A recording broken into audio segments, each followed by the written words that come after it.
So pre-release weekend for Part to Mistveil was last weekend, which means we finally got to see these cards in practice and actually on the table. So today I'm going over my top commoner impact cards from Part to Mistveil.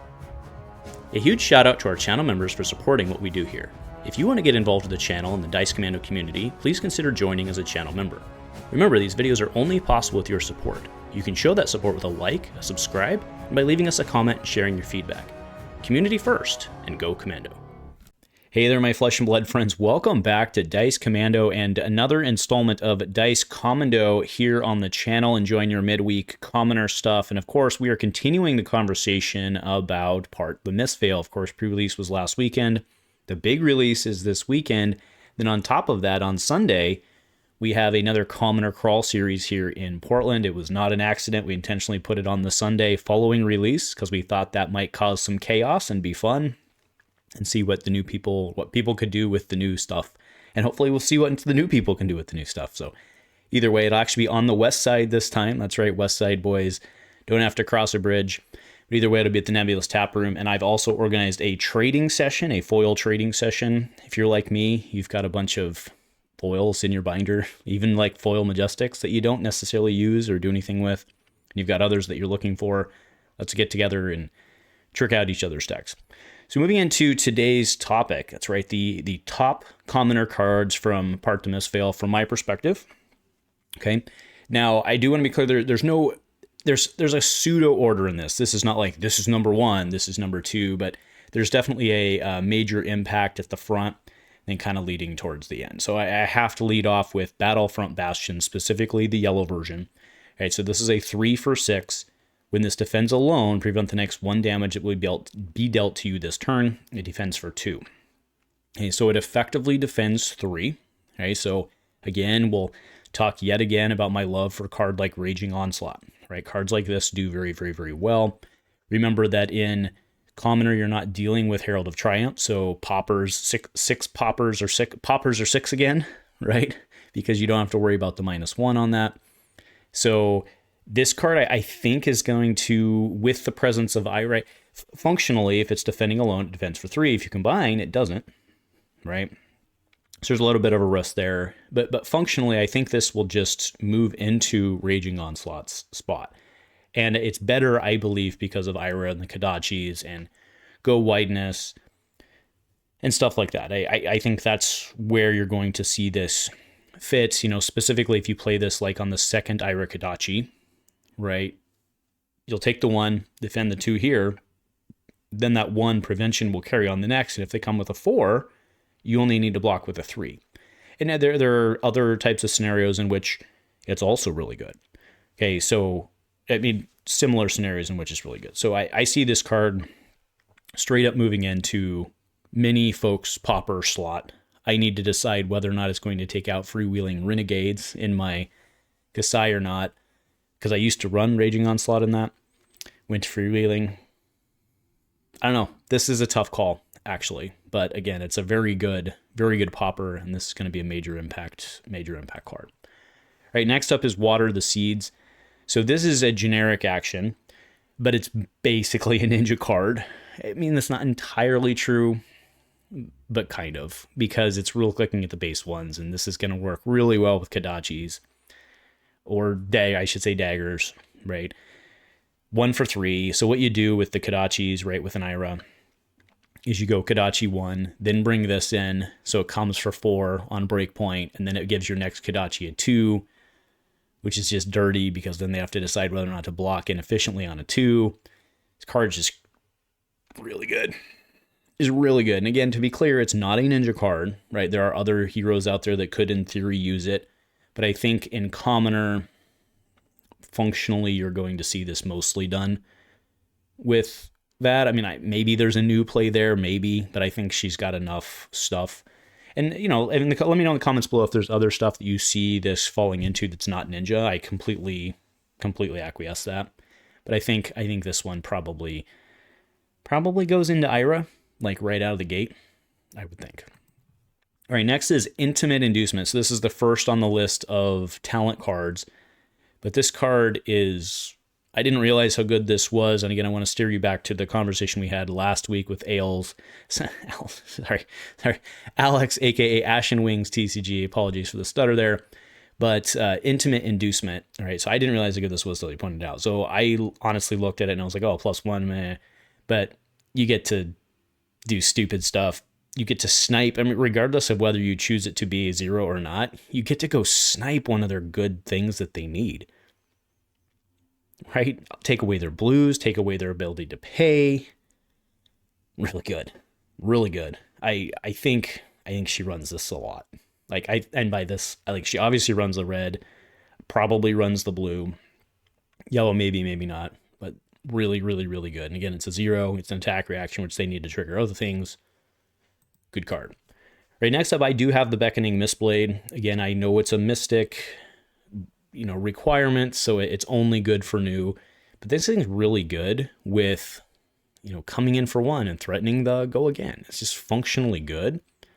Really good, really, really, really good common. I mean, I don't see her not using this. One-handed, opens up room for other things to come in.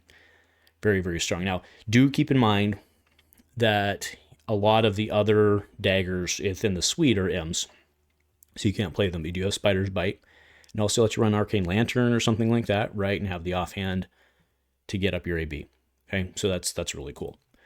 Right, next up, I actually have these two cards together because when I read them, they're, to me, they kind of functionally do the same thing within obvious differences, right? So I have Hiss, and then I have Venomous Bite. So both of them are 1/4, 3/2/1 on the plus, and then if you've pitched a blue, either create a Slither or you create a Fang Strike, respectively. Now, obviously, the Fang Strike is better in terms of damage output, but getting go again probably has more value depending on the situation, because sometimes you don't need it. I grant you that. So that's why I have both of these together, but they're both very, very, very strong. So 4 of the ones on my list are new cards, specifically new cards, and NUU cards. They're all new. Haha. See what I did there? So witty. All right. Next up, I do have Grain that tips the scale. So this is the only one of the... So to be clear, you're going to have to, if you're running Mystic, you're going to have to run a couple more Transcend cards than just this one. That does not escape me. This one just pops out kind of to be what I think the best one is. It's essentially a Lunging Press, but then it becomes a Transcend. It's pretty good, I think. I think it's pretty good. Wouldn't you like it if your Lunging Press came in for +1 and then made 3 resources for you? I think you would. It seems pretty good. All right, next up I do have this one's not a Mystic card. Okay, so Tiger Taming Kakara. So this is just a generic ninja weapon. I think this is common or impactful. I'm not saying it's better than Kondachi's, not what I'm saying, but I think this is common or impactful because of the builds that it can potentially open up, right? Remember that any one of the ninjas can play this, okay? Now, the downfall of this, plus you'll notice on this list as we go through this, there's a lack of specific Tiger stuff, right? Like a card like Untamed, I don't have on this list, even though it's going to be kind of a must play in Zen.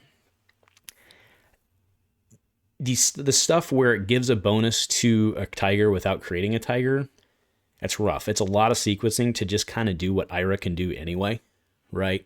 So the only reason I had this I guess is kind of representative of all of the new Tiger stuff that is obviously not Mystic, but this specifically, I do think, I think Benji might actually run this one, if I'm being honest, if you can figure out a way to kind of combo set it up.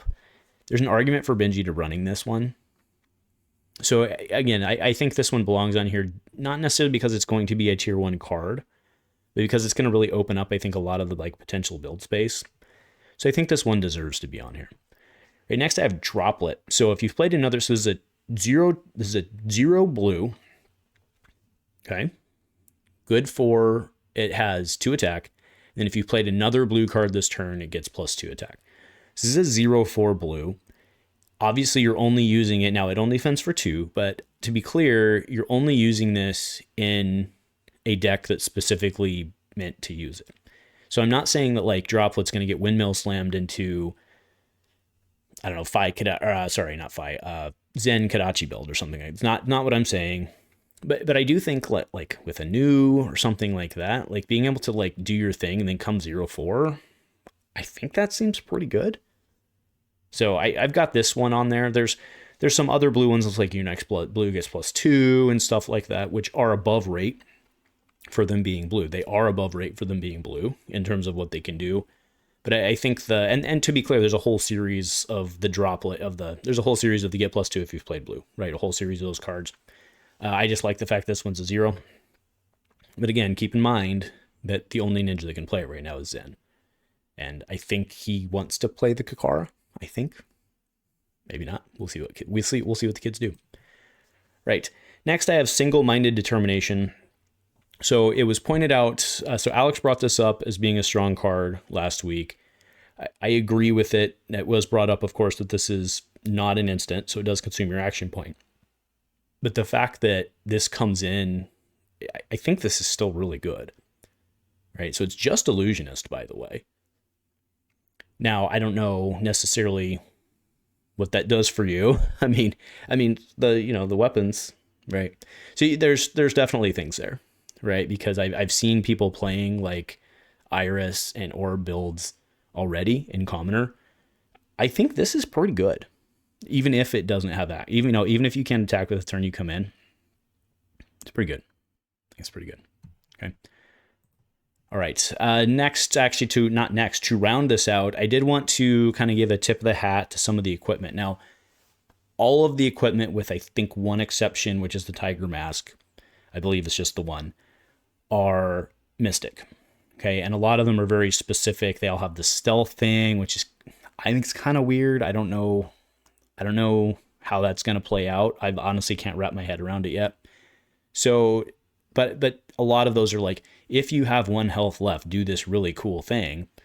But then you got to go to 1 health, and like then you got Kodachis coming at you from everywhere, or you got a Bravo Dominate coming at you, or you got Decimator Great Axe that you got to throw 2 to 3 cards at every turn, right? So I get it, it's cute, but there's a couple of these cards that are okay. So Undertow Stilettos, attack reaction for 1, create a Slither in your hand. Now keep in mind, Slither gives a card go again, so you could be like, well, why wouldn't I just play Snapdragon Scalers and get it for 1, or get it for free, instead of paying 1, which I think is completely fair. The difference is this has Battle Worn, right? So you can Battle Worn and then get it. So that's completely, I think it's okay. I think it can make its way into some builds, right? Certain builds are still going to run Snappies because the card's amazing, but I think this card can find its way in some builds. Then I have Uphold Tradition. So this is another cloaked one. This is instant. Turn this face up, put a +1 counter on it, or you control with Ward, and then it itself has Ward 1. I think if you're trying to do that sort of thing, I think it works. And I mean, to be clear here, right? So we've got Scroll, Orb, and then Iris, right? You've got a lot of different options with which to do this. Now, keep in mind, this is Mystic, right? This one specifically is Mystic, but there's a lot of options out there. And I think these two are very interesting. The rest of them overall, I don't know how much impact they're going to have, if I'm just being honest. But again, I would love to hear in your comments below if you disagree with me, or if there's a piece of equipment I'm missing or something like that has major impact. I don't think the Tiger Mask will, because I think there's really good masks already out there in Commoner. So anyway, folks, that'll cap off my list today. As I've gone through this, hopefully you've been typing, giving me your feedback. So I'll just leave it at that. Again, want to remind everybody, Commoner Crawl coming up this weekend, right? This weekend, like 5 days from this is Thursday, Friday, Saturday, 4 days. 4 days from this is going live. So anyway, folks, thanks for watching, and go Commando.